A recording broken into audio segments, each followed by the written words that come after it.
to introduce yourself? Yeah, my name's Steve, former Labour voter. Yeah, cool. And what was it that made you want to vote Labour in the first place? And have you always voted Labour? And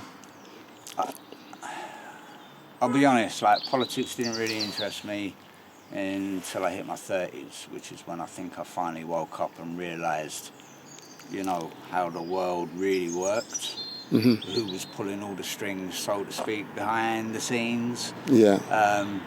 Because we know it's not just about politicians.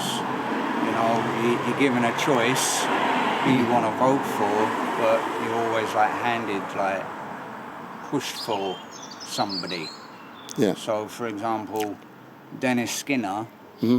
I'd seen him in the House of Commons. At this point, I wasn't a voter still. Yeah. But I admired him because he spoke truth, you know, and you could see that he was passionate about it. And I was like, but look at all these other people, like, shouting, jeering, and that kind of put me off politics straight away. I was like, well, these crazy people are running the country, like, it's no business of mine. Yeah.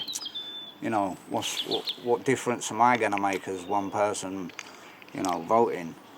And so at that point, you weren't voting. You weren't putting. I mean, I didn't start voting until late in life. Right. 30s, late 30s. And what was it that made you decide to start voting or take an interest in that sort of? I'll be honest, and I'm kind of disappointed. But my motivation was Tony Blair. Right. Okay. I think he did inspire quite a lot of people, though. He did, but when I realised that I actually met the guy, I shook his hand. This was before he became Prime Minister. Right. We spoke for a couple of minutes, and then he was on his way. But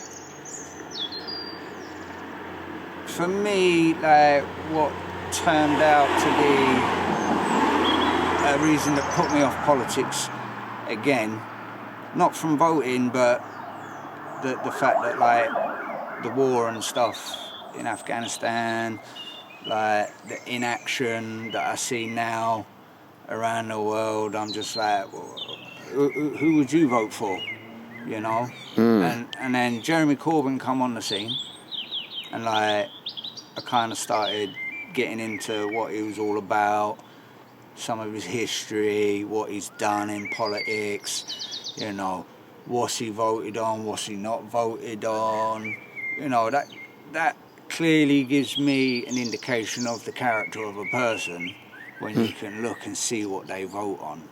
Yeah, know? Sure. Voting history, yeah. Now, I get you're in the, you know, the party whip's going to tell you should vote this way or that way because this is what the Labour government as a whole wants to, you know, if you've got an agenda on something, then maybe that's, you know, like you ought to vote yes, even if you don't really feel comfortable with it for the you know what I'm saying? Yeah, party unity and all that, yeah.